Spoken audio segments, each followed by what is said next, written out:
Chapter 9. Therese started to get dressed, then changed her mind. She was still in her robe, reading the script of Small Rain that Phil had brought over earlier, and that was now spread all over the couch. Carol had said she was at 48th and Madison. She could be here in 10 minutes.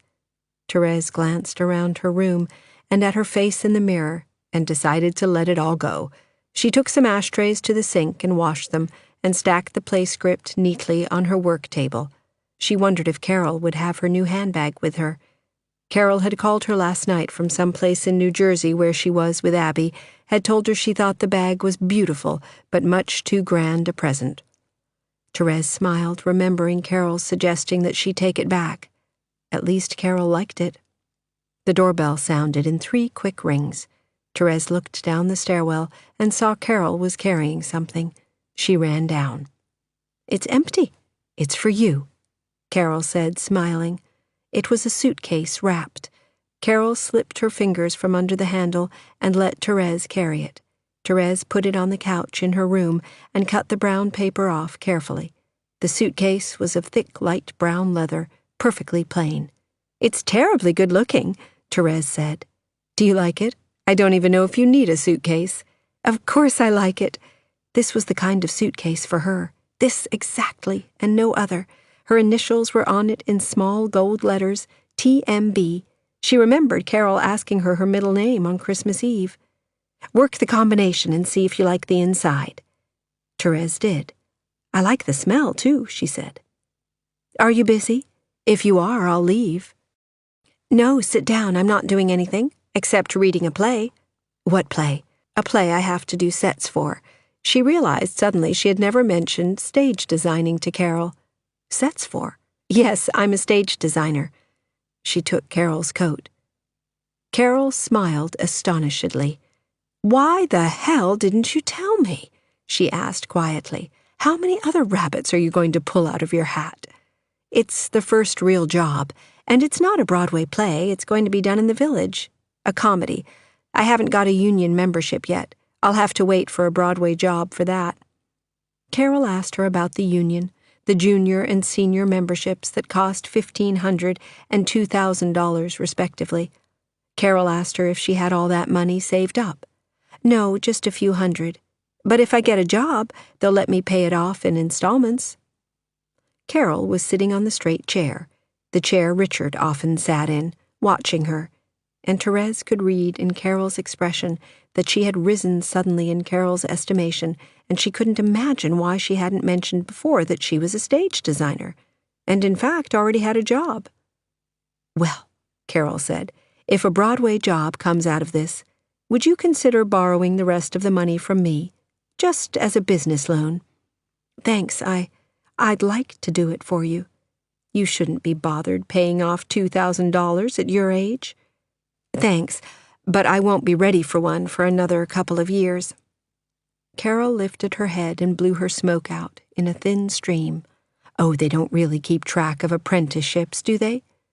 Therese smiled. "No, of course not." "Would you like a drink? I've got a bottle of rye." "How nice. I'd love one, Therese." Carol got up and peered at her kitchenette shelves as Therese fixed the 2 drinks. "Are you a good cook?" "Yes. I'm better when I have someone to cook for. I can make good omelets. Do you like them?" "No," Carol said flatly, and Therese laughed. "Why don't you show me some of your work?" Therese got a portfolio down from the closet. Carol sat on the couch and looked at everything carefully, but from her comments and questions, Therese felt she considered them too bizarre to be usable, and perhaps not very good either.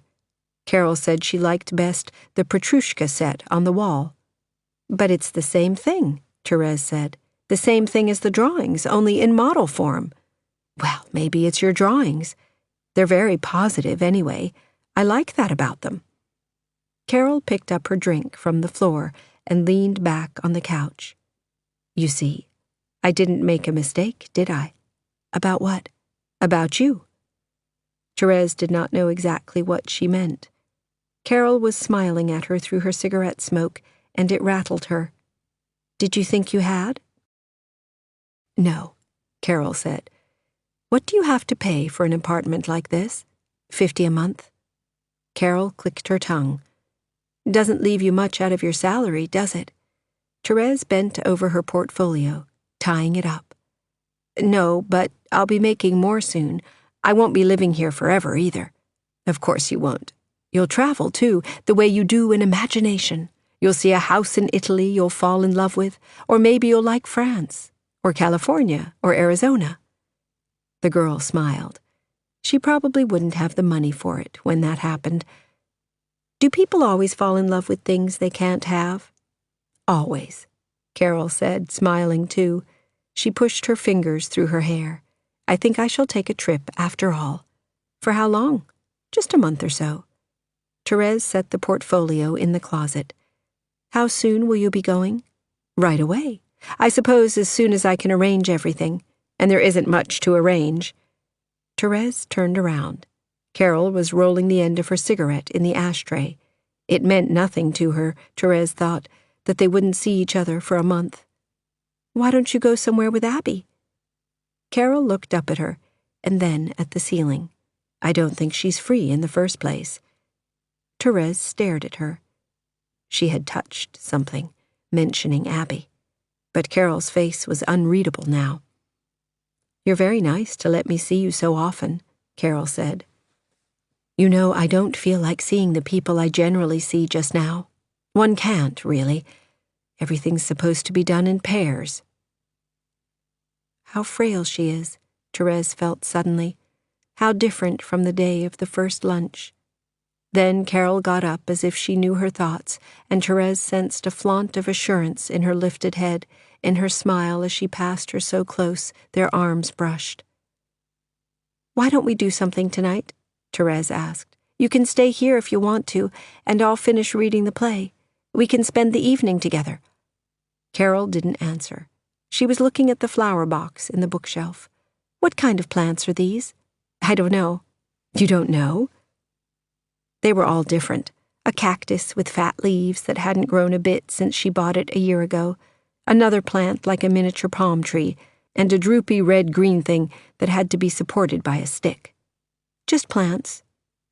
Carol turned around, smiling. Just plants, she repeated. What about tonight? All right, but I won't stay. It's only 3. I'll give you a ring around 6. Carol dropped her lighter in her handbag. It was not the handbag Therese had given her. I feel like looking at furniture this afternoon. Furniture? In stores? In stores, or at the Park Burnett. Furniture does me good. Carol reached for her coat on the armchair, and again Therese noticed the long line from her shoulder to the wide leather belt, continued in her leg. It was beautiful, like a chord of music, or a whole ballet. She was beautiful. And why should her days be so empty now, Therese wondered, when she was made to live with people who loved her, to walk in a beautiful house, in beautiful cities, along blue sea coasts with a long horizon and a blue sky to background her.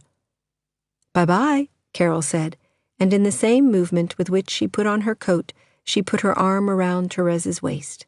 It was only an instant, too disconcerting with Carol's arm suddenly about her to be relief or end or beginning, before the doorbell rang in their ears like the tearing of a brass wall. Carol smiled. Who is it? She asked. Therese felt the sting of Carol's thumbnail in her wrist as she released her. Richard, probably. It could only be Richard, because she knew his long ring. Good. I'd like to meet him. Therese pressed the bell, then heard Richard's firm, hopping steps on the stairs. She opened the door. Hello, Richard said. I decided... Richard, this is Mrs. Aird, Therese said. Richard Semko. How do you do? Carol said. Richard nodded with almost a bow. How do you do? He said, his blue eyes stretched wide. They stared at each other, Richard with a square box in his hands as if he were about to present it to her, and Carol standing, neither staying nor leaving. Richard put the box on an end table. I was so near I thought I'd come up, he said, and under its note of explanation, Therese heard the unconscious assertion of a right, just as she had seen behind his inquisitive stare a spontaneous mistrust of Carol. "I had to take a present to a friend of Mama's. This is Lebkuchen." He nodded at the box and smiled, disarmingly. "Anybody want some now?" Carol and Therese declined. Carol was watching Richard as he opened the box with his pocket knife. She liked his smile, Therese thought. She likes him. The gangling young man with unruly blonde hair, the broad, lean shoulders, and the big, funny feet in moccasins. "Please sit down," Therese said to Carol. "No, I'm going," she answered. "I'll give you half, Terry, then I'll be going too," he said. Therese looked at Carol, and Carol smiled at her nervousness and sat down on a corner of the couch. "Anyway, don't let me rush you off," Richard said, lifting the paper with the cake in it to a kitchen shelf. "You're not. You're a painter, aren't you, Richard?" "Yes." He popped some loose icing into his mouth and looked at Carol, poised because he was incapable of being unpoised, Therese thought, his eyes frank because he had nothing to hide. "Are you a painter too?" "No," Carol said with another smile. "I'm nothing." "The hardest thing to be." "Is it? Are you a good painter?" "I will be. I can be," said Richard, unperturbed. "Have you got any beer, Terry? I've got an awful thirst." Therese went to the refrigerator and got out the 2 bottles that were there. Richard asked Carol if she would like some, but Carol refused. Then Richard strolled past the couch, looking at the suitcase and the wrappings, and Therese thought he was going to say something about it, but he didn't. "I thought we might go to a movie tonight, Terry. I'd like to see that thing at the Victoria. Do you want to?" "I can't tonight. I've got a date with Mrs. Aird." "Oh." Richard looked at Carol. Carol put out her cigarette and stood up. "I must be going." She smiled at Therese. "Call you back around 6. If you change your mind, it's not important. Goodbye, Richard." "Goodbye," Richard said. Carol gave her a wink as she went down the stairs. "Be a good girl," Carol said. "Where'd the suitcase come from?" Richard asked when she came back in the room. "It's a present." "What's the matter, Terry?" "Nothing's the matter. Did I interrupt anything important? Who is she?" Therese picked up Carol's empty glass. There was a little lipstick at the rim. "She's a woman I met at the store." "Did she give you that suitcase?" "Yes. It's quite a present. Is she that rich?" Therese glanced at him. Richard's aversion to the wealthy, to the bourgeois, was automatic. "Rich? You mean the mink coat?" "I don't know. I did her a favor. I found something she lost in the store." "Oh?" he said. "What? You didn't say anything about it." She washed and dried Carol's glass and set it back on the shelf. "She left her billfold on the counter and I took it to her, that's all." "Oh. Damn nice reward." He frowned. "Terry, what is it? You're not still sore about that silly kite, are you?" "No, of course not," she said impatiently. She wished he would go. She put her hands in her robe pockets and walked across the room, stood where Carol had stood, looking at the box of plants. "Phil brought the play over this morning. I started reading it." "Is that what you're worried about?" "What makes you think I'm worried?" She turned around. "You're in another of those miles-away moods again."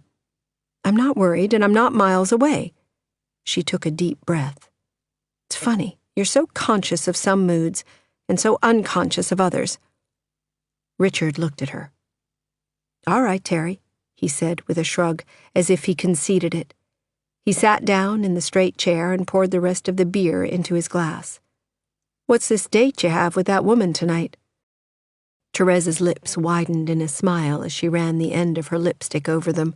For a moment she stared at the eyebrow tweezers that lay on the little shelf fixed to the inside of the closet door. Then she put the lipstick down on the shelf. "It's sort of a cocktail party, I think. Sort of a Christmas benefit thing. In some restaurant," she said. "Do you want to go?" "I said I would." Richard drank his beer, frowning a little over his glass. "What about afterwards? Maybe I could hang around here and read the play while you're gone, and then we could grab a bite and go to the movie." "Afterwards I thought I'd better finish the play. I'm supposed to start on Saturday, and I ought to have some ideas in my head." Richard stood up. "Yep," he said casually with a sigh. Therese watched him idle over to the couch and stand there looking down at the manuscript. Then he bent over, studying the title page and the cast pages. He looked at his wristwatch, and then at her. "Why don't I read it now?" he asked. "Go ahead," she answered with a brusqueness that Richard either didn't hear or ignored, because he simply lay back on the couch with the manuscript in his hands and began to read. She picked up a book of matches from the shelf. No, he only recognized the miles-away moods, she thought, when he felt himself deprived of her by distance. And she thought suddenly of the times she had gone to bed with him, of her distance then compared to the closeness that was supposed to be, that everyone talked about. It hadn't mattered to Richard then, she supposed, because of the physical fact they were in bed together. And it crossed her mind now, seeing Richard's complete absorption in his reading, seeing the plump, stiff fingers catch a front lock of his hair between them and pull it straight down towards his nose, as she had seen him do 1,000 times before, it occurred to her Richard's attitude was that his place in her life was unassailable, her tie with him permanent and beyond question, because he was the first man she had ever slept with. Therese threw the match cover at the shelf, and a bottle of something fell over. Richard sat up, smiling a little, surprised. "What's the matter, Terry?" "Richard, I feel like being alone. The rest of the afternoon, would you mind?" He got up. The surprise did not leave his face. "No, of course not." He dropped the manuscript on the couch again. "All right, Terry. It's probably better. Maybe you ought to read this now.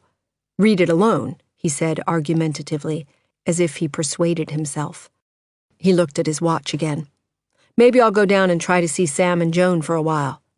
She stood there, not moving, not even thinking of anything except of the few seconds of time to pass until he would be gone, while he brushed his hand once, a little clingy with its moisture, over her hair, and bent to kiss her.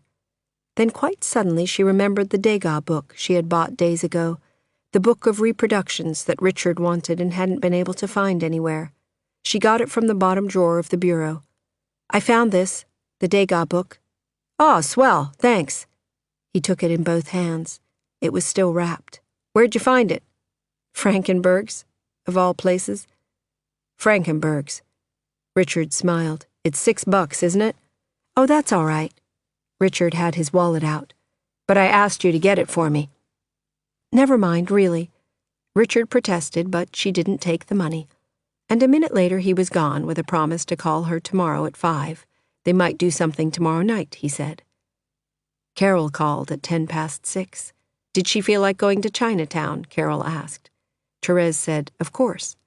"I'm having cocktails with someone in the St. Regis," Carol said. "Why don't you pick me up here? It's the little room, not the big one. And listen, we're going on to some theater thing you've asked me to. Get it? Some sort of Christmas benefit cocktail party?" Carol laughed. "Hurry up." Therese flew. Carol's friend was a man called Stanley McVee, a tall and very attractive man of about 40, with a mustache and a boxer dog on a leash.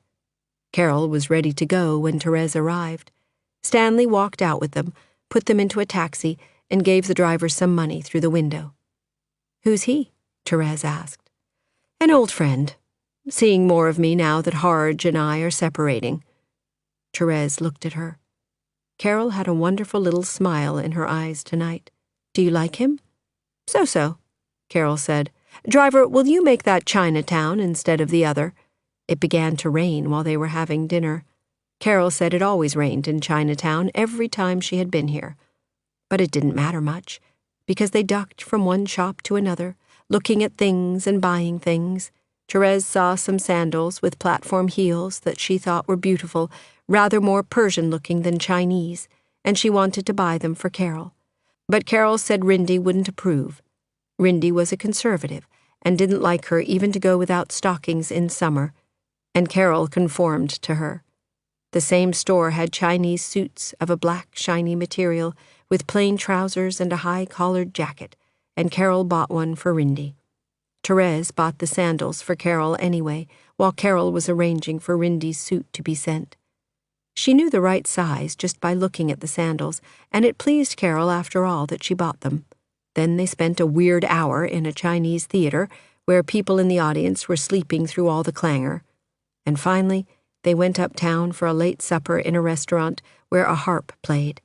It was a glorious evening, a really magnificent evening.